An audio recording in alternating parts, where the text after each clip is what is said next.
Hello, this is Kirill from forexpo.com and welcome back to the course on money management. And today we're starting perhaps the most exciting section of this course, the Kelly criterion. So if you've enjoyed what you've seen so far, then be prepared to be blown away. Alright, so you know how in the previous sections we were introducing Larry Williams and Ryan Jones, and we would talk about their background and things like that? Well, this time is going to be a bit different because there's a lot more people involved in the Kelly criterion. And let's get started. So obviously it all starts with John Larry Kelly Jr., who was a scientist at the AT&T Bell Laboratories, and in 1956 he published a paper. And this paper had something to do with both telephone lines and investing. So the fact of the matter was that telephone lines at the time were not as great, and sometimes, or quite often, there would be loss of signal and therefore loss of information. And so what Kelly was doing in his paper, he was examining a hypothetical situation where two people were talking on a telephone line, and one of them was advising the other one which horses to bet on in a race. But due to loss of signal, the receiving person was not getting the full picture, was not getting all of the information through the telephone. And so Kelly came up with a mathematical way that the receiving person could use formulas and maths to get the full picture, to devise the full picture. So from the bits and pieces of information he was getting, he could still determine what the full picture was. It was a really interesting paper. He published it with the help of Claude Shannon, who also worked at Bell Laboratories, but in his free time, Claude Shannon was a chair at MIT. And that is where Claude Shannon met Ed Thorpe, who was a professor of mathematics at MIT.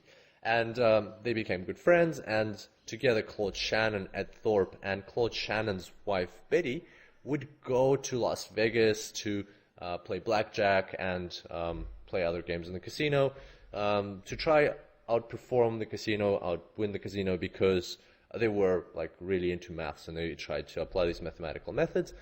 And that is when Ed Thorpe found out about John Kelly's paper. And so he decided to apply the Kelly criterion in his casino engagement. And it was working really well for him. He was able to make lots of money, and then he decided to see if he can apply the same Kelly criterion in trading. And that's what he did. He established two large funds, which for 30 years were able to earn 20% profit per annum without even 1 year where there was a loss, which is an incredible result. And therefore, in the same time, Ed Thorpe published a book which is called Beat the Dealer, which describes this, how he applies the Kelly criterion in his casino games. And this book was picked up by Bill Gross. And Bill Gross, he wasn't famous back then, but he read the book, he really liked it, and he decided to try out these methods in the casino. So he went and played blackjack. He turned $200 into $10,000 by applying the methods in the book. He was really excited about it, and he decided to also use these methods in investing, and he was very successful at it, and right now his net worth is $2.3 billion. He's also started a very well-known investment company called PIMCO, and the total assets under management of PIMCO are $1.2 trillion. So it's a huge company.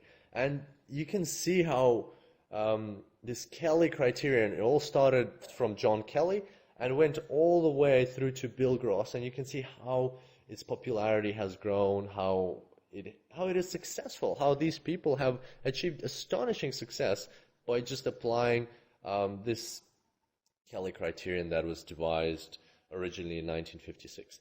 So that's what we're going to be talking about. We're going to also look at the Kelly criterion, and we will see how it is simple and yet very effective, and how you can also apply it in your trading to achieve great success. So stay tuned. I look forward to seeing you on the next tutorial, and until then, happy trading.